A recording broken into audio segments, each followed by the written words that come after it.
This will probably end up being one of the shorter videos on my channel, but I did want to take a look at something interesting with Square Enix that's happening, and I do want to clarify something here when I talk about it.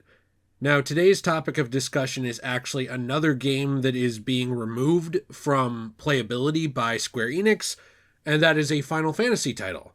Final Fantasy Brave Exvius. I always say the name wrong. I apologize. If you're a big player of this game, you can tell me. It's a game that I only ever played a couple of times in passing, but it was kind of neat. Now, the reason that I wanted to talk about this is because I think it would be really hypocritical if the only time I ever talked about games shutting down are when they're ones that I personally am super in love with and care about a ton.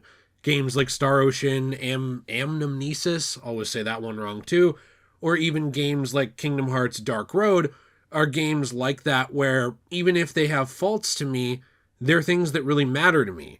This Final Fantasy title, the Brave one, is not necessarily one that's super important to me as a game, but I know that it is actually important to a lot of people. I believe it generated something like, I don't know, $900 million for Square Enix in revenue over the course of its life. It's been around for many years, so it's not something that should be surprising that it's going to shut down. This is the global version ending service on October 30th of 2024, but the Japanese version will remain in service, at least for now. Oftentimes what ends up happening with that kind of thing is the Japanese one will stay for another year or two, then as that audience loses interest, sometimes those things shut down. The reason I wanted to talk about this is because it concerns me a little bit that it seems like Square Enix has a little bit of a video game preservation problem, and it also ties into the idea when we talked about Kingdom Hearts Dark Road and Union Cross, that these games, especially the online-only games, and even more so the mobile ones, are not forever. They're not games that will last forever. If you enjoy this video, you want to leave a like, subscribe, let me know what you think in the comments down below. My question of the day for you is there a mobile game or otherwise online-only game that has shut down or been discontinued that disappointed you? And what was it? I'm interested to hear in the comments down below. For me, it was probably Star Ocean Amnesis. I really think if they had gotten a better name, it could have done a lot better, but that was a game that kind of united a lot of eras of Star Ocean, another Square property, and it was a mobile game that I thought was pretty fun, but I didn't get to play it that long before it shut down.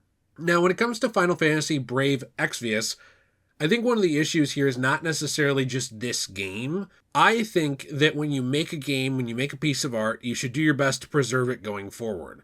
What sucks is that when this is going to actually be delisted, when it is going to be taken offline, all player accounts are going to be deleted. So this is not something where it's like your player account will stay. They'll give you an offline patch. Somebody even pointed this out to me, which I didn't know. Animal Crossing Pocket Camp is a game on mobile that Nintendo is actually patching so that there is an offline playability to it when the app concludes its service. That's pretty cool. There are not very many examples of that happening that I know of. For the most part, if a game is online and it shuts down, it either requires a lot of background community work to get it up and running again. Think things like the private World of Warcraft or RuneScape servers from the past, that were like vanilla servers or like very old servers where someone almost had to reverse engineer the game, and then get it running on fan servers on a different website. So you either have to do something like that, or in the case of Star Ocean, I believe the Japanese, is it API or APK file? You can let me know in the comments down below. That was eventually backed up, and there were ways to emulate it using that and kind of like spoofing an internet connection and getting it to work. So even when these games are preserved, it's very few and far between that people are able to do so. And unfortunately, also, it's not always every version of every game. Like maybe you speak a language that doesn't get preserved. Sorry, there wasn't enough interest from that country or that people group or whatever, I guess. Too bad for you, even if you're a fan, like me with Star Ocean. The thing that sucks about this, though, is that this is part of a general trend of video games being delisted, shut down, and removed. Again, the fact that it's Brave Exvius is not really the biggest point for me with this discussion. As a game, when I played it, it was just kind of like a fun little game where you could collect Final Fantasy characters and they would fight monsters, and you could have team ups between different games, and I thought that was neat. And there's actually even elements of that kind of idea, in the Dissidia franchise, right? Where it's, cross generational. Maybe you got Cloud standing next to Pain, that kind of idea. Well, that's really cool, and that's an experience that's already not super common for Final Fantasy fans, so that's frustrating.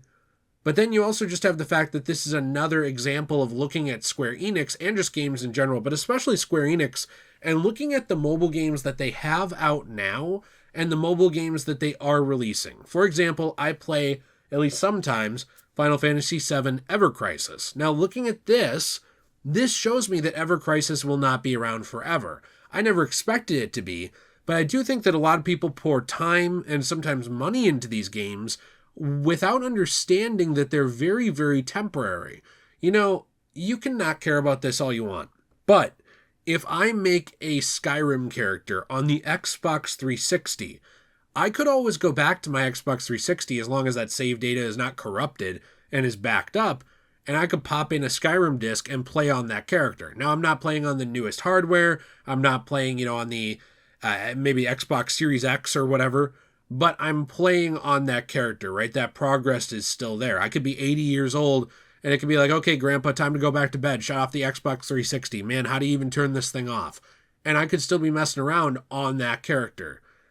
That's not something that you get with mobile. That's not something that you get with online only. And I really wish people would understand that, because it seems like every time this issue comes up, it's something where people either get it and they don't care at all, or they don't get it and they've deluded themselves into thinking these things will be around forever. This is the second major Square Enix, I would say, mobile game that I know of in my just passing experience of messing around on them that I've had experience with that's shut down. But even other ones like Kingdom Hearts Missing Link that's coming out, I'm sitting here thinking, okay, well, this is not going to be forever. Are they going to have to remake this game? Are they going to have to dump the cutscenes or whatever story or details are in this into some console game later? Or what are they going to do? Or is it just going to end up as a blurb on a wiki page? Because right now, that's what Kingdom Hearts Dark Road is. Unless you had downloaded it before, you aren't able to use it at all. Union Cross is just dead in general. It's just a cutscene, I guess, simulator, essentially. But then Dark Road was made playable offline, but if you don't have it, you can't play it anymore. Like, you can't re-download it unless you go to your account history. Like, let's say you got a new phone, you got a new Android or iOS account, you went, oh boy, I want to go play Kingdom Hearts Dark Road. You can't. You can't do that. And that's something I made a full video on, actually just the video before this, but I really do think it's worth pointing out. This is becoming not just a video game problem in general, which is kind of what I viewed it as with the previous game, with Dark Road. Now it's also becoming a Square Enix pattern. It's becoming a pattern from this company that they don't necessarily care about the preservation of games from their properties. And you can even see that with things like the Final Fantasy Pixel Remaster Collection, which I think is cool, but it even has stuff like censorship in it. And you kind of see, okay, well, they don't want to preserve a lot of their games. When they do, they mess with them. It's just kind of a frustrating situation as a fan of a lot of the franchises that Square has put out over the years. And yes, even during their time as Square Enix, unlike some people, I've liked a lot of their franchises, to watch that they kind of view them with a lot of disposability nowadays. If you enjoyed this video, you want to leave a like, subscribe, let me know what you think in the comments down below. I do appreciate you very much. I'm interested in your answer to the question of the day. And also, I do have a store, cosmobunny.shop, where you can use code DJAY123 for 10% off your first purchase. We make coasters, keychains, trays, all kinds of resin pieces out of recycled paper from damaged comics, manga, magazines, all kinds of stuff. So we find this paper, we repurpose some of the art, we recycle the rest, make sure it doesn't end up just in landfills, and then we create something useful for your home. We also make handmade beaded jewelry over there, which is awesome. I love it. It's a business my wife runs and I get to help her with. And also, I did want to say happy birthday to Jill. A little late happy birthday on this channel. That's me clapping. It's not anything above PG-13 rated. I don't want to wake anybody else up in the house. But it was Jill's birthday just a few days ago, so happy birthday to her. Love of my life. I appreciate her very much. Finally, in a hypocritical note, because I do actually play some of these online-only games, it's just that I don't want them to go away, I do have a Fortnite code, which is DJAY123, if you want to support this channel in a different way. So, I appreciate you. Have a fantastic day. And as always, everyone, stay shui.